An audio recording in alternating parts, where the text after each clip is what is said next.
मृद मिट्टी के मधुकट फूटा ही करते हैं, लघु जीवन लेकर प्याले टूटा ही करते हैं। पर कब अंबर शोक मनाता है, जो बीत गई सो बात गई। माना वो बेहद प्यारा सा जो छूट गया अंबर के आनंद को देखो। तो बेटा जो छूट गया वो छूट गया। हम आज आपको टू डैफोडिल्स की चर्चा करेंगे। आइए ले चलते हैं आपको कविता के उस संसार में जहां आप फूल की सुंदरता, उसकी छोटी जिंदगी, the life of the boat of the life should be alive. जिंदगी के नाव को छोटा और हल्का रखिए। जितनी चीजें भरेंगे उसका हिसाब देना पड़ेगा मेरे बच्चों। याद कविता की मैंने 4 लाइन आपको बहुत छोटा सा एक परिचय के रूप में आपके सामने हमने प्रस्तुत किया है।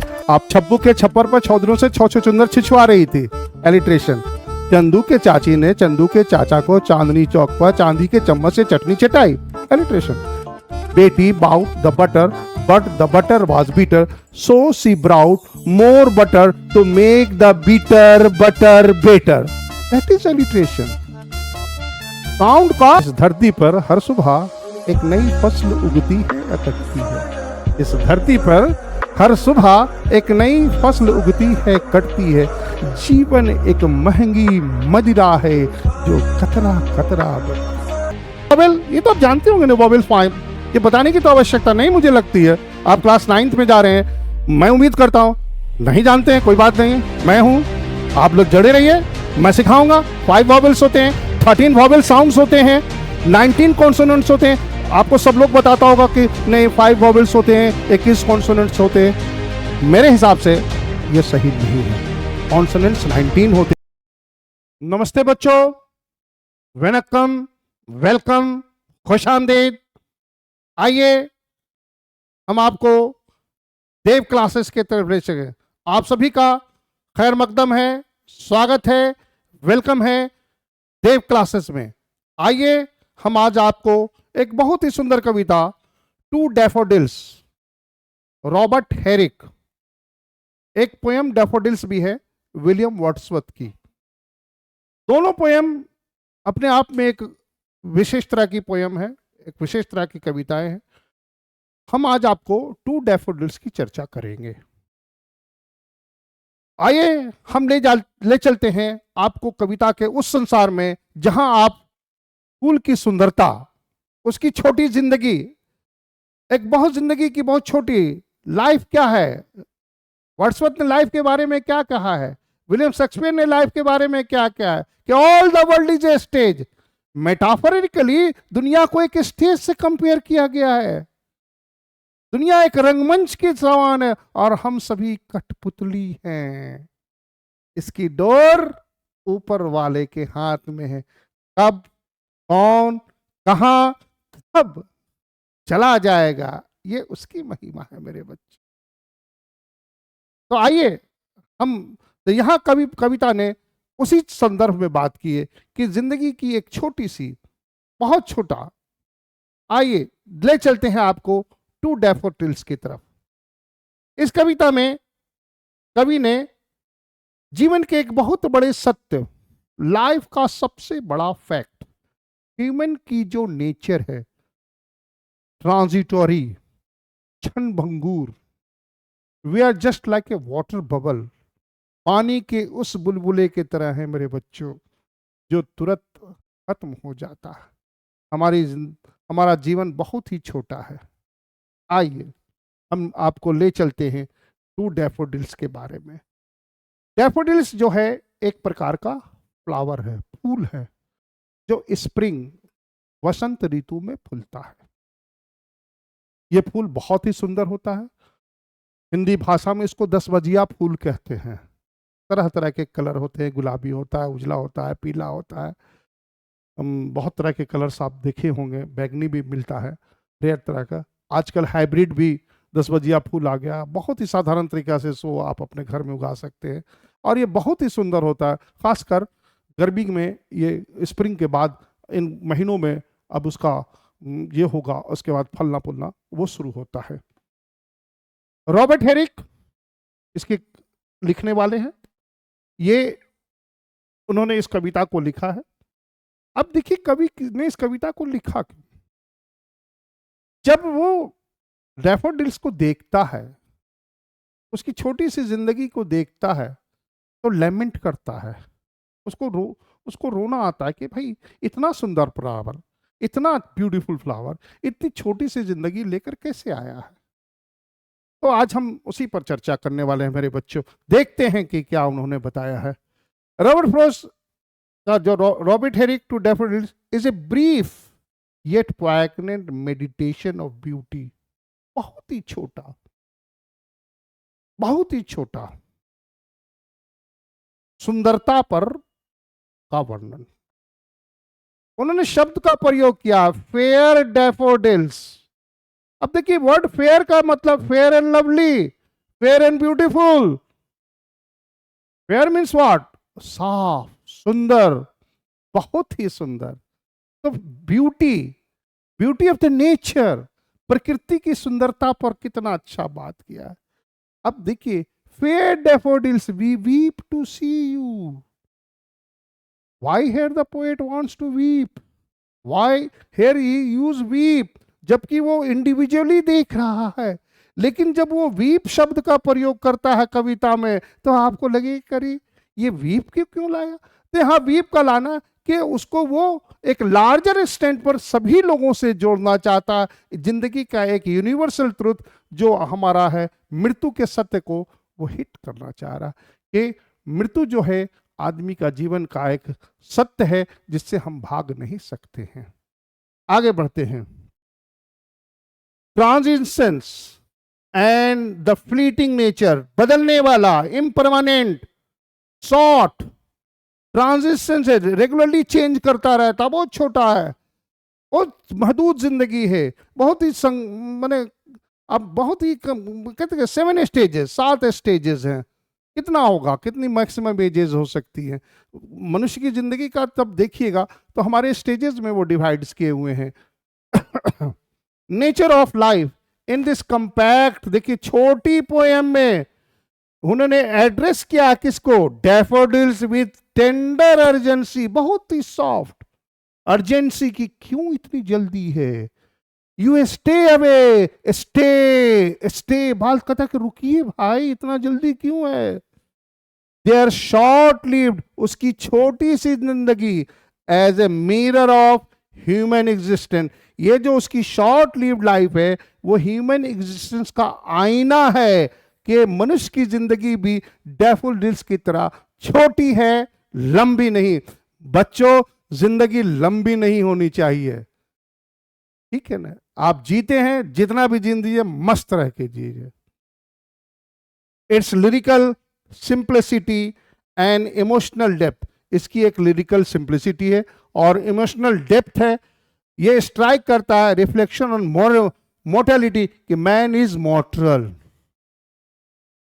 कि मनुष्य जो है whatever has born, naked we come, naked we shall go, what we come with, what we shall will go with। Bible की लाइन है बेटा कि हम क्या लेकर आए हैं, क्या लेकर जाएंगे, जिसको गीता में भी कृष्ण ने हिट किया है। हर ग्रंथों में आप देखिएगा कि मृत्यु पर कहा गया है कि भाई ये जीवन एक मार्केट, ये वर्ल्ड जो है एक मार्केट प्लेस के जैसा है, हम यहाँ सिर्फ एक खरीदारी करने आए हैं। अब जब मार्केट गए हैं तो आपको वापस तो आना होगा ना, मार्केट में कितने दिन रहिएगा? जो भी इस झोले में खरीद के ले जाएगा उसका हिसाब होगा।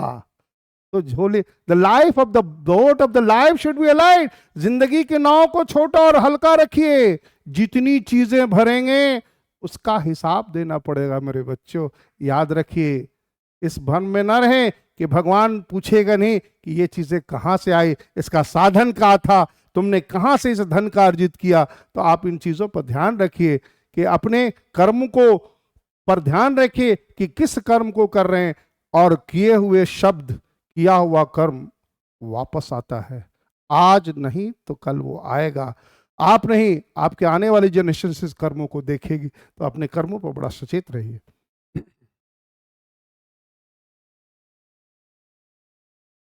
The present poem daffodils is composed by well-known 17th century poet Robert Broad। well-known 17th century poet थे, like Alexander Pope। 17th century age is the age of Victorian era था।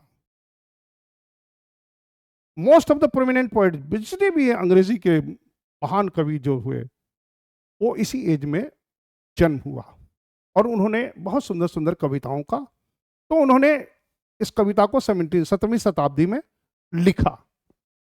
अब ये जो पोएम है, डील विथ पेरिशेबल,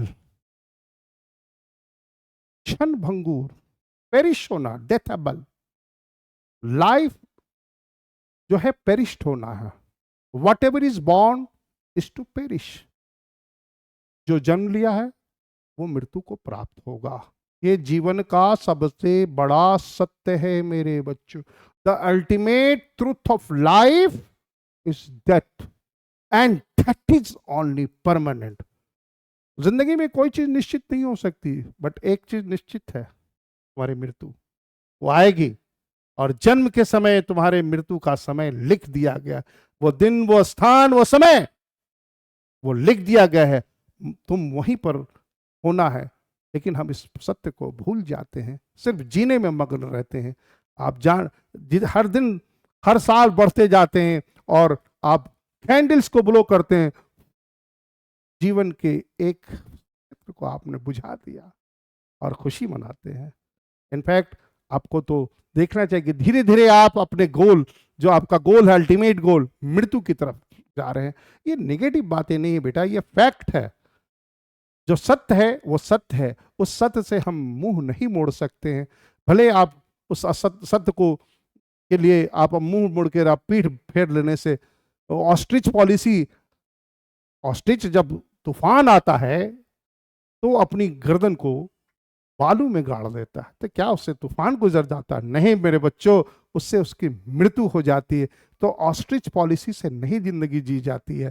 जिंदगी का सत्य यही है कि जो सत्य है उसको आप एक्सेप्ट करें, कबूल करें कि ये जीवन का सत्य है, जीवन यही है, हमको इस तरह से जीना है।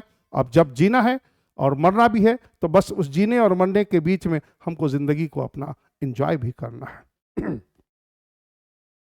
Perishable nature of daffodils, nature किसका, नेचर ऑफ डैफोडिल कि डैफोडिल्स तुरंत ही खत्म हो जाता है। कैसे?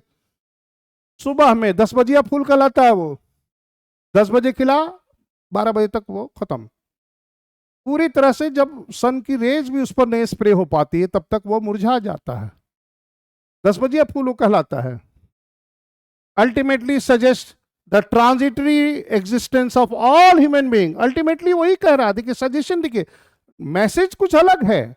फूल के आईना में उस दूसरी चीज का मैसेज, वो वर्ल्ड यूनिवर्सल ट्रुथ को मैं हिट कर रहा कि जीवन का सबसे बड़ा सत्य यही है कि मनुष्य एक ट्रांजिटरी है, क्षण भंगुर है। उसका जीवन मृद मिट्टी के मधुकट फूटा ही करते हैं, लघु जीवन लेकर प्याले टूटा ही करते हैं। पर कब अंबर शोक मनाता है, जो बीत गई सो बात गई। माना वो बेहद प्यारा सा जो छूट गया अंबर के आनंद को देखो। तो बेटा जो छूट गया वो छूट गया।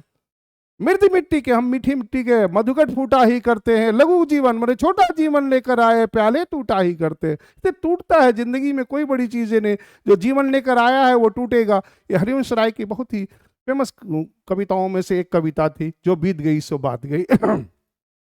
Of all human beings the poet hits upon the fact that the similarly like the daffodils the human beings also born to meet and death। कि डैफोडिल्स के तरह मनुष्य भी जो जन्म लिया है वो मृत्यु को प्राप्त होगा। ये हिडन मैसेज है और and it speaks loud about it, बहुत ही जोर लगाकर उसने बताया है। We have a short time to stay in this world. हमें इस जिंदगी, इस दुनिया में बहुत ही छोटा सा समय दिया गया है, जिस जीवन में हमें इसको जीना है। मेरे बच्चों, आगे हम बढ़ते हैं। अब देखिए कि यहां पर कवि ने कविता की, मैंने 4 लाइन आपको बहुत छोटा सा एक परिचय के रूप में आपके सामने हमने प्रस्तुत किया है। आप इस पर ध्यान दें। देखिए, here you see, fair daffodils, we weep to see you।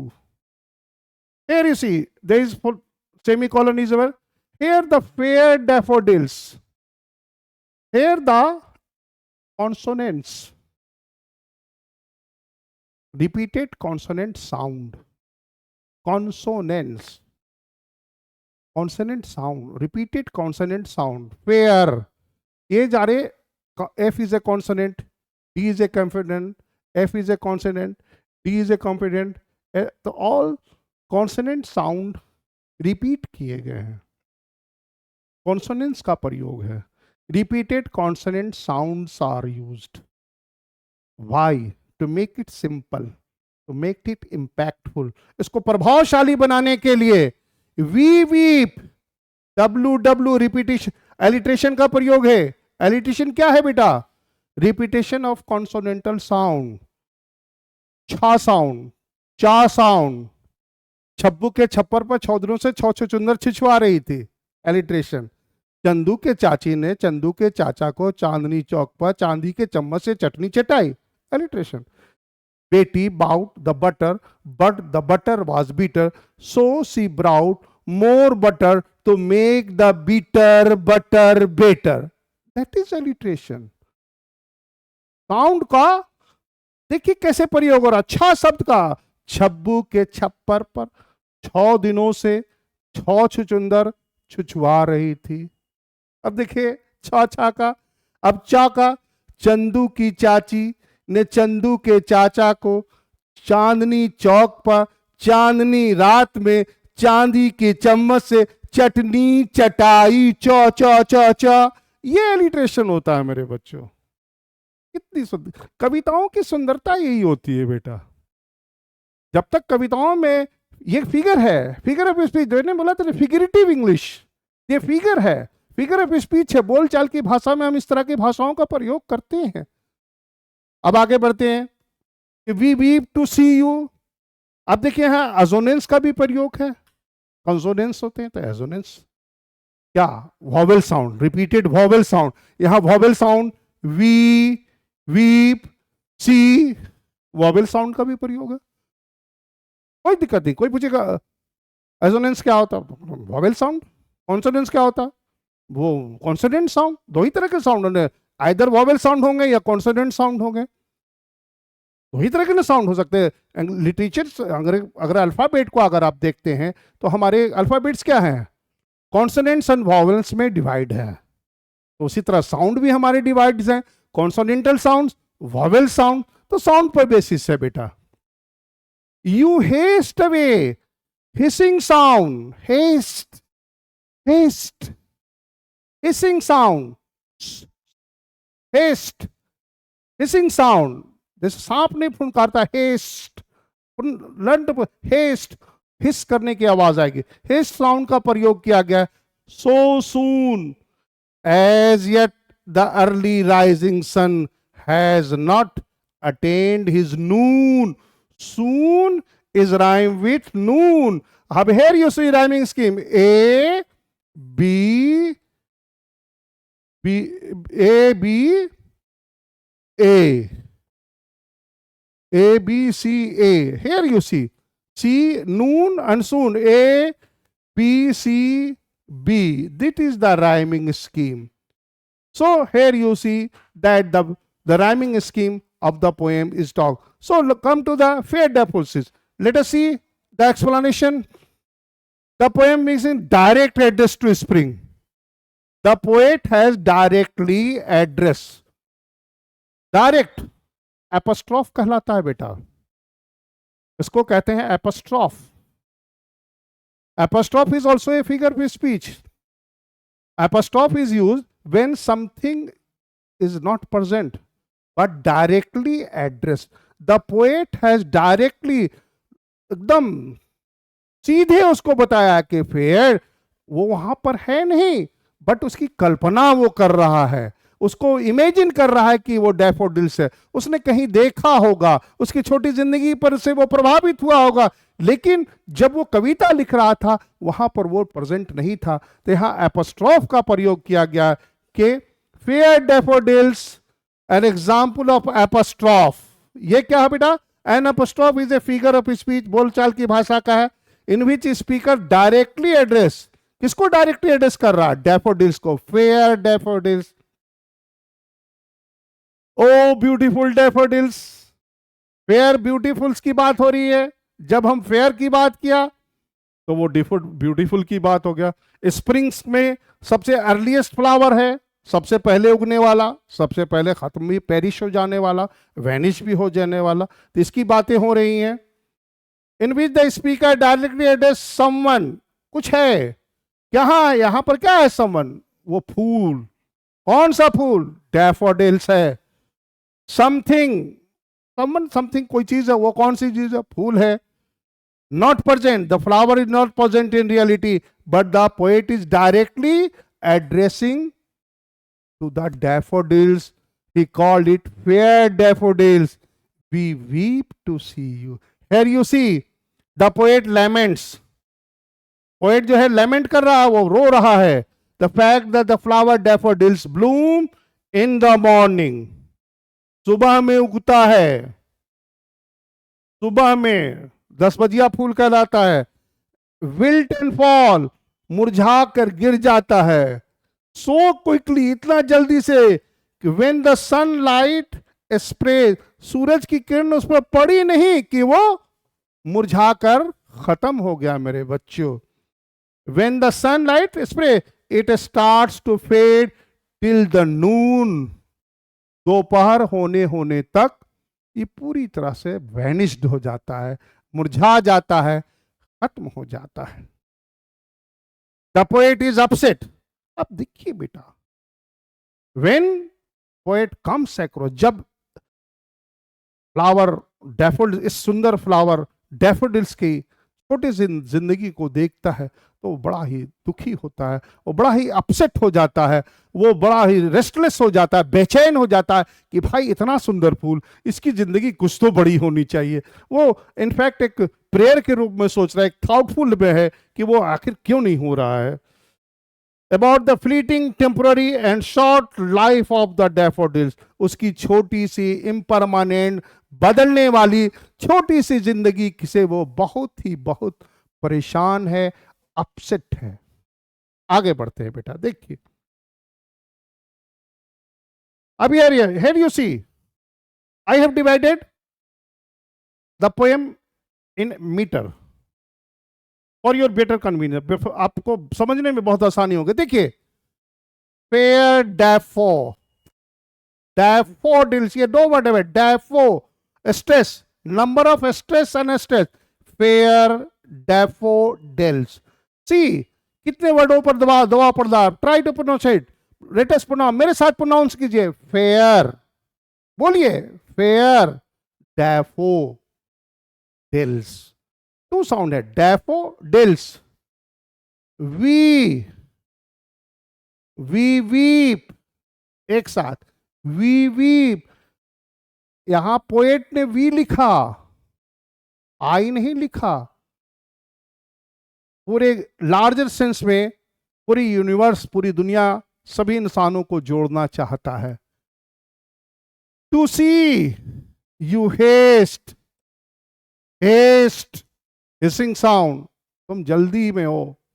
Hasty makes वेस्टी, कहा जाता है जल्दी का काम शैतान का. बिन विचारे जो करे सो पाछे पछताए. ना बिन विचारे जो करे सो पाछे पछताए. जग में काम बिगाड़े और बहुत सारी चीजें. अबे सो सून, बहुत जल्दी. सून वर्ड जानते हैं, बहुत जल्दी चले जाते हो. In the opening line the poem speaker drawing attention to the beautiful but fleeting and impermanent. देखिए ये जो है, देखिए फेयर डैफोडिल्स मतलब सुंदर, सुंदर फूल डैफोडिल्स की ब्यूटीफुल. अटेंशन क्या है, beautiful but fleeting, fade. You haste, उसकी जो ट्रांजिटरी नेचर है, तुरंत फ्लीट कर जाना, तुरंत इम्परमानेंट है, अनिश्चित है कि वो कब खत्म, तुरंत खत्म हो जाएगा 12 बजे तक, फ्लीटिंग है. Brings the home the fact that the daffodils are some of the earliest flower. वो कुछ ऐसे फूलों में से जो सबसे पहले स्प्रिंग में उगता है और सबसे पहले डूबता भी, खत्म भी होता है. टू डिपार्ट, ब्लूम्स, फूलता है in spring, and also some of first to depart खत्म हो जाना, डिपार्ट मतलब वैनिश हो जाना, डिसअपियर हो जाना, मर जाना, फिनिश हो जाना। आगे आते हैं मेरे बच्चों। अब यहां पर देखिए, मैंने आपको पहले ही बताया कि यूज ऑफ वी, क्यों क्यों पोएट ने वी का यूज किया in the line number 1, poem की लाइन नंबर 1 में जब आप जाएंगे तो देखेंगे, मैं जैसे fair daffodils to we weep to see you. आप अपने टेक्स्ट बुक को खोलें, मैं उम्मीद करता हूं आपके साथ टेक्स्ट बुक होगा। जब भी आप कविताओं को पढ़ें, टेक्स्ट बुक को सामने रखें, आपको समझने में बहुत आसानी होगी। मैं समझा तो रहा हूं, लेकिन जब आपका नज़र टेक्स्ट बुक पर रहेगा और वीडियो से जब रिलेट करेंगे तो आपको समझने में बहुत ही आसानी होगी। वैसे उसकी आवश्यकता बहुत कम पड़ेगी। मैं आपको यहाँ पर जो बता रहा हूँ उस पर देखिए। We in the line number 1, line number 1 of what, the poem brings home a sense of collectiveness. Collective है। वी मतलब क्या, प्लूरल। हम, मैं, आई, इंडिविजुअलिटी की नहीं, एक बहुत बड़ा कलेक्शन। किस कलेक्शन की बात हो रही है, किस कलेक्टिवनेस की बात हो रही है? Collectiveness of all the human things, all the human things that is born, that is, वो भी, वो सारी चीजें जिंदगी की, दुनिया की, कायनात की, वर्ल्ड की, जिसमें, जिसको जीवन है, जो जीवन लेकर आया है, चाहे वो पक्षी हो, कीड़े हों, मकोड़ों हों, मनुष्य, जो जीवन लेकर आया है उसको मृत्यु को प्राप्त होना है। The poet conveys about a general and universal human experience. एक जनरल है बेटा, ऐसा कुछ नहीं है उस कवि ने कहा जो हम और आप नहीं जानते। हर रोज हम देखते हैं, हर रोज हम देखते हैं ने, इस धरती पर हर सुबह एक नई फसल उगती है या कटती है। इस धरती पर हर सुबह एक नई फसल उगती है, कटती है। जीवन एक महंगी मदिरा है जो कतरा कतरा बढ़ती। तो बेटा जिंदगी में हर सुबह एक नई फसल उगती है और कटती है। रोज लोग जन्म लेते हैं, रोज मरते हैं। उगती है मतलब जन्म लेते हैं, और कटती है मतलब मरते हैं। जीवन एक महंगी मदिरा, मतलब जीवन जो है बहुत ही महंगी है। खतरा खतरा, भगवान बहुत छोटे छोटे रूप में जिंदगी को देता है। मैं पल दो पल का शायर हूँ, पल दो पल मेरी कहानी। ये जो कविता है शाहिद लुधियानवी की लिखी हुई है। About a general and universal human, he is weeping, the poet is weeping over the dying daffodils, कि वो जो मर रहा है, पेरिश हो जा रहा है, वैनिश्ड हो जा रहा है, खत्म हो जा रहा है, उस पर पोएट रो रहा है। Also seems to represent the some deeper and more collective grief. It is not the grief of a poet alone. ये सिर्फ कवि का दुख नहीं है, ये हमारा दुख है, तुम्हारा दुख है, हर वो लोगों का दुख है जिसने जन्म लिया है। वो हमेशा देखिए, हम हमेशा मनुष्य से, जब भी हम भगवान के पास जाते हैं, सबसे पहले हम अपने लंबी जीवन की कामना करते हैं। चिरंजीवी भवा, हमारे बड़े लोग आशीर्वाद देते हैं, चिरंजीवी भवा। अरे भाई, जीवन कितना, बट इस फैक्ट को हम अवॉइड करके हम लंबी जीवन की बात करते हैं। साइंस के फील्ड में इस पर रिसर्च हो रहे हैं, प्रयोग हो रहे हैं कि कैसे मनुष्य अमर हो जाए, लेकिन ये कभी संभव नहीं होगा मेरे बच्चों। अमर होना संभव नहीं है, ये एक प्रयोग है। आगे क्या होगा ये मैं नहीं जानता, लेकिन अभी तक तो ये बातें सही नहीं हो पाई हैं। Represent some deeper and more collective.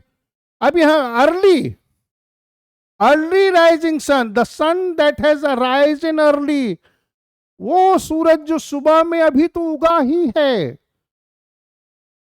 अभी सुबह में उगा ही है, हैज नॉट येट, अभी तक दोपहर भी नहीं हुई है, डैफोडिल्स डिसअपियर हो जा रहा, वैनिस्ड हो जा रहा है। यहां पर बहुत ही लेमेंटेशन का पोएट का कंसर्न है कि भाई इतनी छोटी जिंदगी, अभी सूरज जो है, दोपहर की धूप भी पूरी नहीं आई है, और ये डैफोडिल्स जो है अपना छोटा सा जीवन लेकर चला जा रहा है। Hasting away before the sun has reached, haste away, जल्दी में है। और किस चीज की हेस्ट? हेस्ट वर्ड है ना, बोलते हैं कि हेस्टी मेक्स वेस्टी, जल्दी का काम। तो किस बात की पोएट की चिंता हो रही कि इतनी जल्दी क्यों है? भगवान ने इतना छोटा जीवन क्यों दिया इसको? Before the sun has reach its zenith, वो अभी जेनिथ के स्काई में डूबने को भी नहीं हुआ है, तो वो तब उसके पहले जो है वो मुरझा चुका है। सन, अब द सन लाइन जो है लाइन नंबर 3 में पर्सनिफाइड किया गया है। अब देखिए पर्सनिफिकेशन क्या होता है, ये figure of speech. Human behaviour, कोई भी चीज ऐसी जिसमें जीवन नहीं है पर उसमें मनुष्य के व्यवहार, मनुष्य के गुण की चर्चा की गई। सन को यहां पर्सनिफाइड किया गया है। सन को बताया कि भाई हेस्ट, आज सूरज जल्दी में होता है, सूरज तो जल्दी में नहीं होता, वो अपनी परिक्रमा समय के अनुसार करता है। सन जल्दी में नहीं है, यहां फ्लावर जल्दी में है। लेकिन यहां सन का जो प्रयोग हुआ है वो पर्सनिफाइड है। फिगर ऑफ स्पीच, पर्सनिफिकेशन का कवि ने प्रयोग किया है। पर्सनिफिकेशन जो है एक फिगर ऑफ स्पीच है। The poem is written, personification, the poem is written in iambic pentameter, tetrameter, 3 का मीटर है। आयम्ब क्या होता है? एक फुट होता है, नापने का फुट, फुट ऑफ मीटर। कविताओं में मीटर भी होती है बेटा, जैसे जमीन सेंटीमीटर, स्केल में मीटर सेंटीमीटर होते हैं। आपको मैं आगे के क्लासेस में बताऊंगा कि मीटर्स को हम कैसे पढ़ेंगे, मीटर्स को कैसे नापेंगे, क्या कहाँ पर सिलेबल में कहाँ स्ट्रेस है, कहाँ अनस्ट्रेस। अब मीटर क्या है? What is M? एम में कोई कुछ बड़ी चीज नहीं है बेटा। ये क्या है? Made up by unstress syllable, वैसे सिलेबल्स जिस पर हम दबाव नहीं डालते हैं। कैसे? बोल चाल में जब बोलते हैं तो हमारे जो लिप्स, टिट, टंग, तो टंग की मूवमेंट्स को सिलेबल से जोड़ा गया।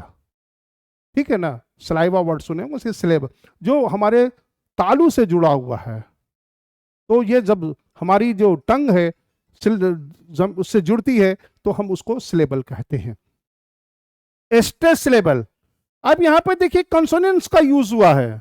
पोएट ने consonants, use of consonant sound, कविताओं में consonant sound, vowel sound, alliterations, repetitions, बहुत सारी चीजों का प्रयोग होता है बच्चों। जब आप कविताओं में आएंगे, हमारे क्लासेस से जुड़े रहेंगे, तो हम इन सारी चीजों की चर्चा करेंगे। अभी आप देखिए कि कॉन्सोनेंट्स की चर्चा, consonants is used in the line fair daffodils, fair daffodils, repeated, repeated vowel sound is being used here. हमने कॉन्सोनेंट साउंड का रिपीट देखा है, फेयर, डैफोडिल, देखिए D is consonant, F is consonant, double F is consonant. यहां consonant की बातें हो रही है मेरे बच्चों, तो हम उस कॉन्सोनेंट्स को हम देख रहे हैं। अब आगे बढ़ते हैं। सिबिलियंस, हिसिंग साउंड, कविता में हिसिंग साउंड का भी बहुत ही सुंदरता से प्रयोग किया गया है मेरे बच्चों। आप इसको प्रोनाउंसिएट कीजिए, कविता को एंजॉय करने की कोशिश कीजिए। देखिए hissing sound, his noon, his, haste away, stay, stay, here all the sound is hissing, something you word whispering sound, hissing sound, like the snake, snake जैसे हिस नहीं करता है, फुफियाने की आवाज आ रही है, hissing sound। days has run, now the assonance is also used, vowel sounds are repeated in the poem, vowel sound, we weep, we weep, e, we weep, weep, see, we weep to see you। देखिए यहां सिरे double E, we में ई, weep में देखिए, weep में we,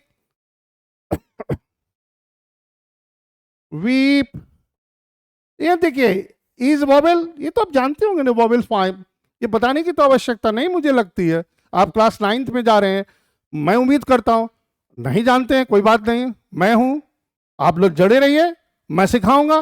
5 vowels होते हैं, 13 vowel sounds होते हैं, 19 कॉन्सोनेंट्स होते हैं।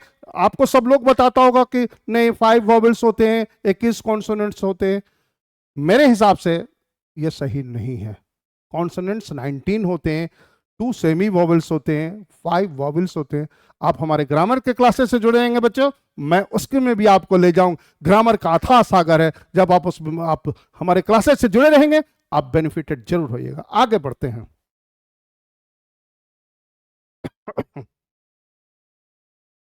तो यहां पर हमने जो देखा कि एलिट्रेशन, अब देखिए यहां पर कवि ने एलिट्रेशन का भी प्रयोग किया है। W sound, we weep, W W, alliteration की चर्चा मैंने आपको की, बताया भी, एग्जाम्पल भी दिया।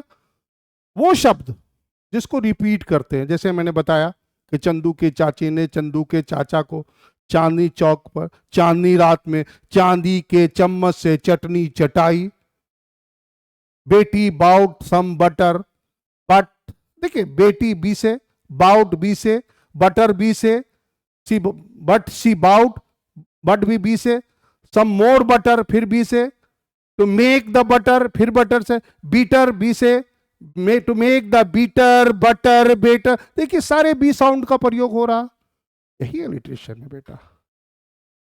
हाँ, तो ये ध्यान रखना है कि जब एलिट्रेशंस का, एजोनेंस का, कॉन्सोनेंस का प्रयोग होगा तो उस पर आपको ध्यान देना होगा। मेरी एक रिक्वेस्ट है, आपसे विनती है, आप जुड़े रहिए। आपको मैं इतना बढ़िया से बता दूंगा कि आपको पोएम में कभी भी कोई दिक्कत नहीं होगा। इसी साथ के साथ have a nice day, thank you, welcome.